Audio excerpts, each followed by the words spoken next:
Hello. Hi. This is my first coffee chat in quite a while, and it's my first coffee chat in my new space in my backyard that I've been building or creating called Hammock Haven.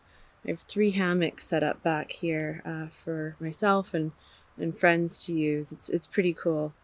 Today, I am excited to talk to you about what I'm opening up in my book manuscript right now, which is something that I've talked about in other videos. I've alluded to it, and it's the concept of self-partnership. So I wanted to do just this little chat with you. I've got some water with me instead of coffee because we are in a heat wave right now, so gotta stay hydrated. And that in and of itself is self-love right there in this bottle, people. So I'm going to cover off, just riff for a little bit about the concept and the practice as I've been introduced to it and as it has been shaping up for me, and the invitation that maybe you would be into something like that. So self-partnership is, for some of us, it's instead of saying single. So when we use the term single, it is identifying ourselves in a state of lack. So basically, I'm saying what I'm not. I am not partnered. I am single. And for some people, they may be really comfortable saying that. Like maybe you're like, yeah, I'm single. And what is that Lizzo song? Like, I put the sing in single. Wow. I was not expecting to sing or even attempt to sing on this thing. But putting the sing in single, yeah, powerful, right?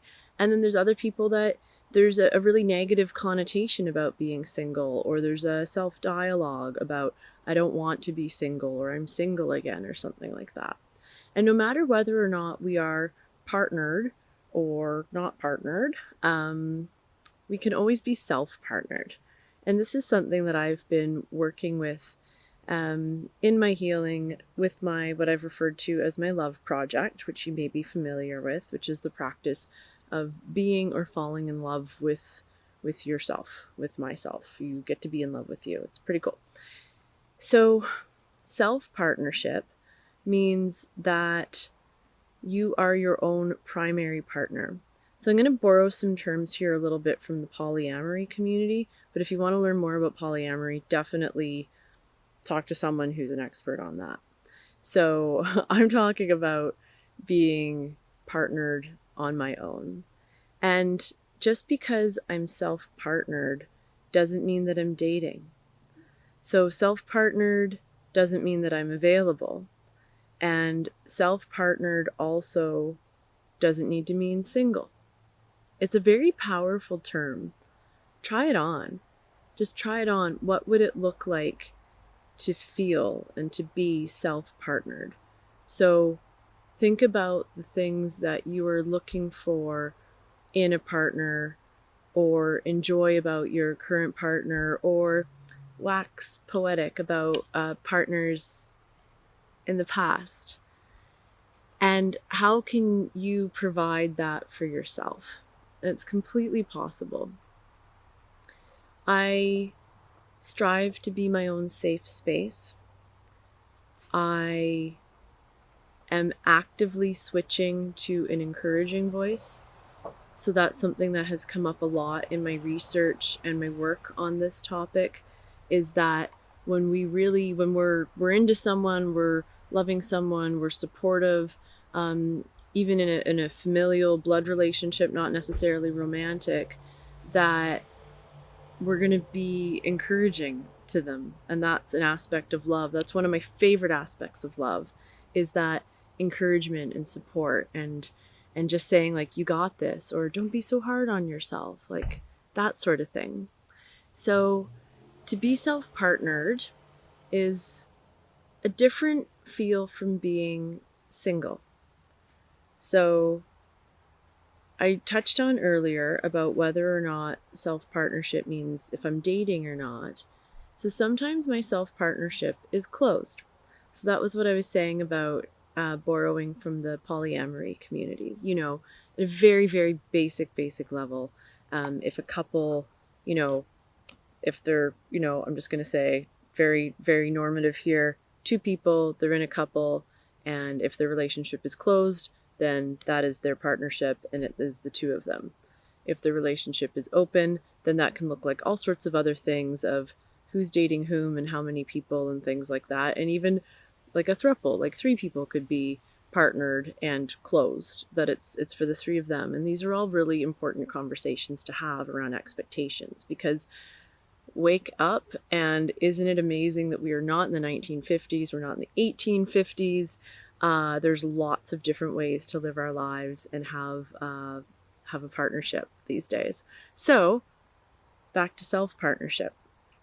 Pretty often my partnership with Jessica is closed.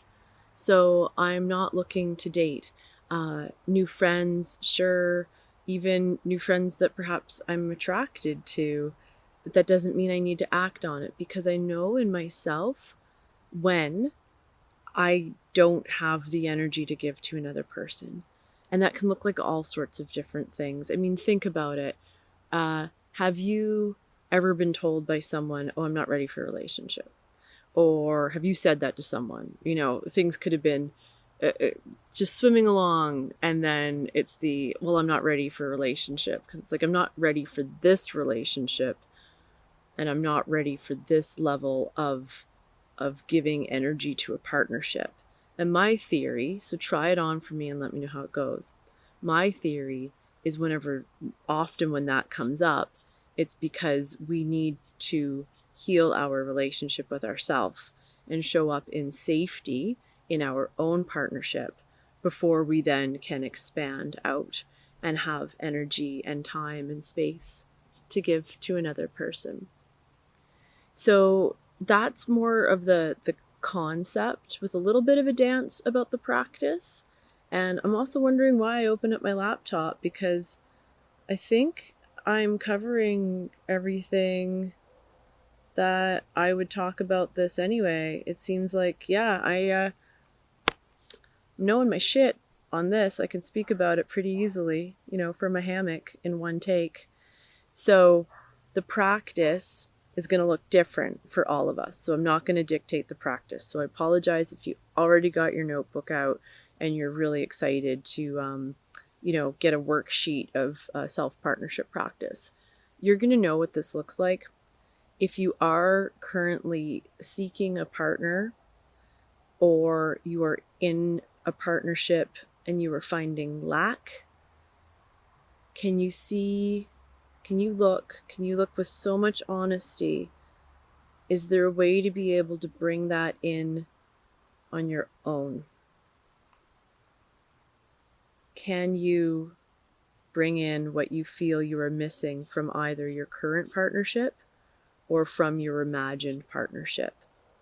When we make a list of what we are looking for in a partner, in a mate, in a romantic love interest, what can we do to check that list off on our own? It's not going to apply to all of it, but some of it's going to ring true.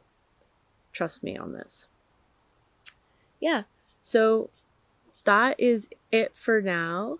And you might be able to hear there's an Anna's hummingbird that's just chippering away here. I hope the mic picks that up. They're cute little things, and they're territorial. So I think I'm in between two territories. So there'll be like little hummingbird fights and dances and jams, like dance-offs in here every so often, which I think is just amazing. I'm always distracted by birds. So I love you. Please love yourself. And it's a process. If you're sitting there like, I don't love myself, just say you don't love yourself yet. Okay? It took me years and years and years. So many years, it's almost a little bit embarrassing, except that I've decided to devote my life to this sharing and teaching of how it went. So I'll be completely honest with you that it took years. So maybe it'll take you years, and it's worth it. It is so worth it. Be your own partner. Be self-partnered, whether you have other people or persons or whatever in your life. In a partnership means or manner is what I'm trying to say. And show up for yourself. How can you feel safe for yourself? An encouraging inner dialogue. How come we're encouraging for everyone else, and then it's accepted that our dialogue is this inner critic? You know what? Pardon my French, but fuck that. Inner critic? I don't know how to get rid of it. If you do, let me know. I have a hunch that it's just something that I'm going to be aware of for a while, because I've come up with an inner support instead. So the one that says, yeah, you got this. The one that says, why not? Why not try? Or if I try and it doesn't go well, the voice that says, don't worry about it. I love you. That's all on self-partnership for now. I do hope you're well.